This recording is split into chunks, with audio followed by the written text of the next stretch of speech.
Guys, this is my first video with my GoPro. I plan on making this channel, boosting bikes, and I want to give you guys a walk around of the Predator 500. I got this thing cheap.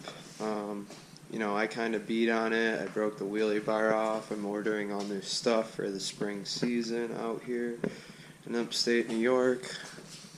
But I wanted to, do a quick walk around and, see if people would be interested in content about rebuilding it and all of that.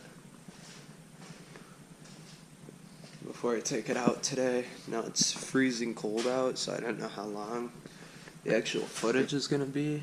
But as you can see, my tires are bald. This ought to be fun.